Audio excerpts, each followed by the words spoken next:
Saya sebagai komandan Tebu. Saya Muhammad Mahmud sebagai juru di unit komandan. Saya Muhammad Dian sebagai anggota.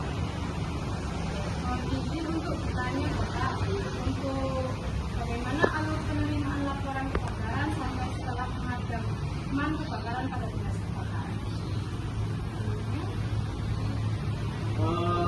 Rata-rata laporan kebakaran itu untuk Surabaya, pemerintah Kota Surabaya kan bisa membuka call center 112 itu. Jadi masyarakat awalnya telepon. Jadi biasanya itu ada dua cara, ada dua metode. Masyarakat datang langsung ke kantor yang mungkin area kebakannya terdekat, dia cari kantor pemadam terdekat, atau yang kedua dia menghubungi comment center yang ada di Solo itu 112 itu. Nah, setelah laporan masuk comment center atau setelah ada pengaduan masyarakat langsung yang datang ke kita, maka secara otomatis kita langsung berangkat. Jadi kalau laporan itu masuk ke comment center dulu, berarti comment center mendelegasikan atau memberitahukan ke pos yang terdekat dengan lokasi bahwa ada terjadi kebakaran, objek ini, jalan ini. Pos yang terdekat nanti akan menindaklanjuti dengan langsung berangkat menuju tempat kejadian kebakaran itu. Jadi ada dua cara. Jadi bisa langsung datang, istilahnya itu susulan ke kantor, itu bisa juga telepon ke comment center 112 itu. Ya, ada offline sama online. Nah, betul, ada offline-nya, ada offline-nya. Untuk yang kedua, pertanyaannya apakah ada pelatihan rutin yang berkaitan untuk meningkatkan kesiapsiagaan pada kondisi darurat? Pasti ya Pak itu, karena kan di Jamkar ini kan kejadian itu banyak ya Pak. Kadang itu ilmu-ilmu baru itu harus ada. Jadi setiap tahun, setiap bulan kadang itu kita bikin untuk disekolahkan. Terutama jadi pemadam kebakaran itu harus mempunyai, kalau di pemadam kebakaran namanya fire factor 1. Fire factor 1 ini tadi itu salah satu basic dari pemadam kebakaran.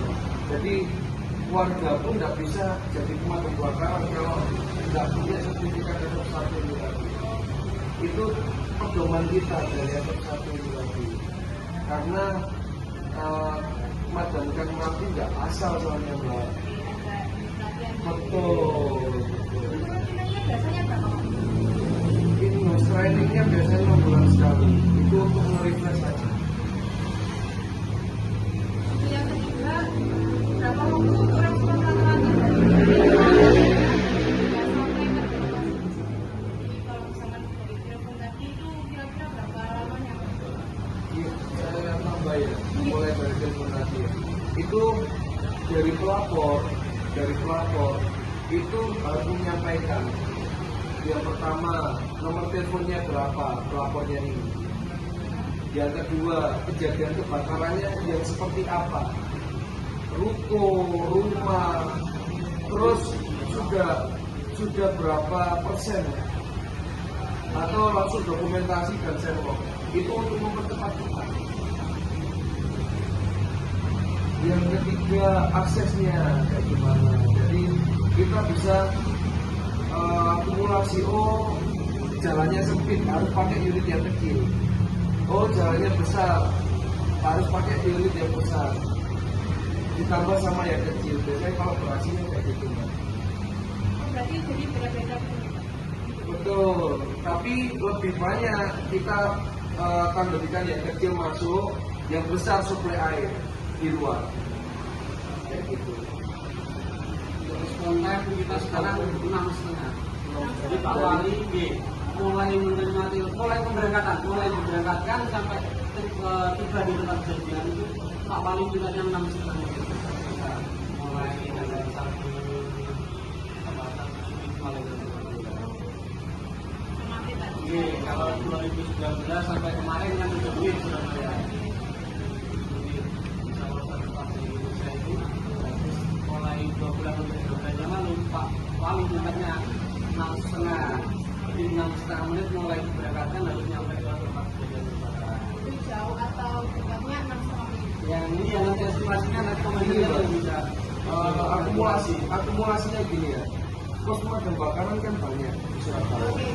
Nah, yang berangkat pertama itu ya kayak Sekolilos ini ya.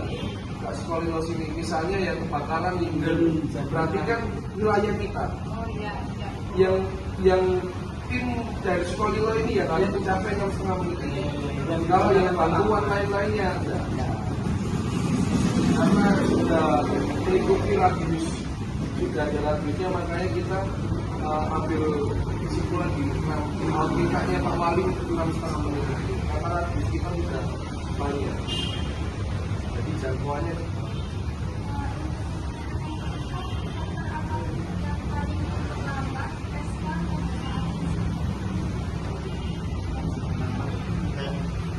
kereta kemacetan waktu jam kerja yang bisa kereta itu aja di desa juga Iya. hak partai gitu. Makanya kalau ada kereta ya kita laporan, kita terjebak kereta.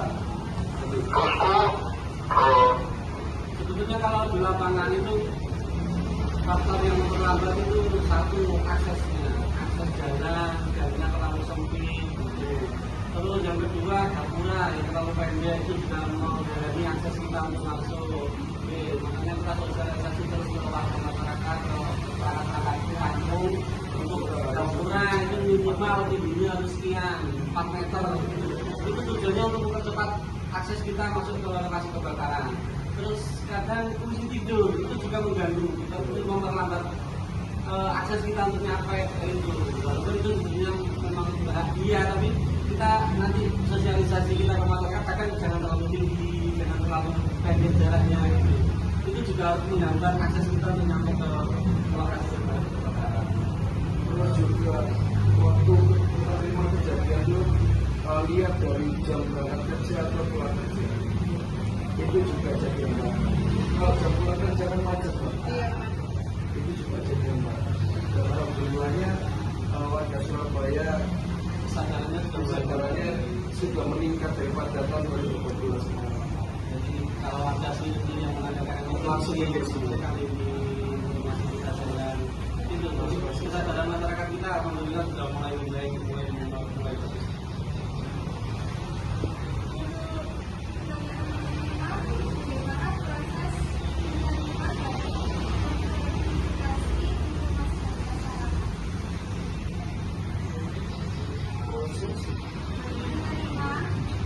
Verifikasi, jadi itu memang harus ya sifatnya itu bisa modern.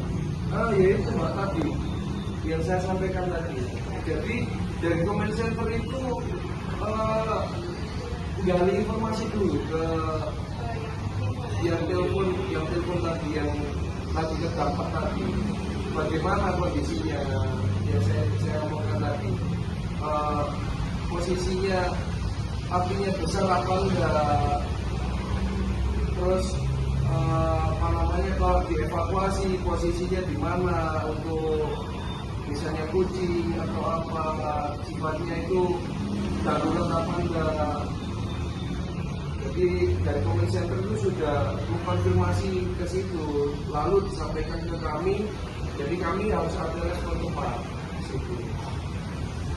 Karena kadang sering kali kan masyarakat itu saking bukunya atau saking kepenginnya itu dia langsung bukunya itu mau masak bakaran rumah padahal cuma listrik di atasnya gitu. Itu mungkin karena saking rasa takutnya atau keburu kepengen datangnya mungkin. Jadi ya itu memang resiko kita karena kita di satu sisi juga dituntut dengan spontan, di satu sisi juga apa yang kita lakukan kan kita yang emergency, jadi apapun keluhan atau laporan dari masyarakat secepatnya kita tangani. Itu pun kalau dari masyarakat cuma itu loh Mbak, apa namanya, yang penting mereka melaporkan kejadian seperti ini. Beda lagi kalau kami sudah nyampe di TKK itu tempat kejadian kebakaran. Kalau kita sudah nyampe di PKK itu ada akumulasi lagi, kurva apinya berapa rumah itu ada takarannya sendiri. Red itu berarti harus ada 6 unit. kelas-kelasnya. Ada kelas Sekolahnya itu ada double kelas. red harus ada 12 unit Unit ini ya. Iya. mobil air. Jadi begitu komandan itu saya bilang statusnya red, berarti komandan harus memberitakan 4 unit minimal yang ke lokasi. Karena Dandu itu bisa mengira-ngira 4 unit cukup, terus yang cukup. Oh, perfa apinya besar, oh sudah makan, hampir makan 2 rumah. Atau rumahnya lantainya berapa, harus panggil Bronto, harus kayak gini. Itu ada akumulasinya sendiri. Kalau pabriknya besar, itu super red biasanya. Itu satu surat kayak TP kemarin, itu super red. Makanya satu Surabaya langsung Ya, keluar. 26 mobil itu. Pasar Tingkatannya Turi, ada berapa tingkat? ada 3 tingkatan. Red, double red, sama super red. Triple red, super red, 4. Iya, 4 tingkatan. Red, triple red, sama Triple red, double red, triple red, super red. Itu nanti komandan sudah bisa mengkalkulasi harus berapa unit yang dia berangkatkan gitu. Kalau dari yang PKK bilang komandan statusnya super red, oh berarti harus 8 unit ke atas yang diberangkatkan ke lokasi. Kalau yang red tadi 2. 4. Red, Kalau yang double red, double red, 10 lah. 10. Iya.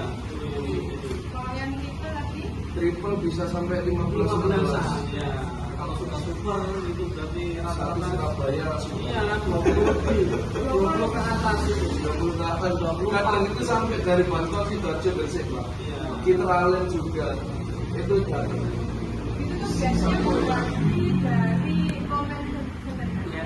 langsung telepon. Iya, biasanya komunikasi antar kepala dinas bisa atau command center nanti minta tolong langsung ke misalnya jajaran yang punya unit pemadam kayak Salah satu ya Sampurna atau Perindo gitu. Tapi apa gitu yang superan? Kalau pabriknya pabrik pabrik Lagomulyo itu pabrik besar-besar itu yang membutuhkan perambatan cepot, terus ada bahan yang sudah terbakar di dalamnya itu nanti statusnya juga langsung korek karena untuk jaga ini mengusir biar karena nggak lebih luas. biar nggak merambat. Terus juga jadwalnya pengambilan air. Jadi kayak di Magelang itu kita ngangsul hitungannya. Maksudnya gimana? Ambil air. Jadi kita kan unit ini kan bawa air. Airnya habis. Nah untuk refill ini tadi harus cari sungai atau apa itu jauh. Nah jangkauan itu juga bisa jadi masalah. Makanya butuh unit banyak, butuh personil banyak juga kalau kebakarannya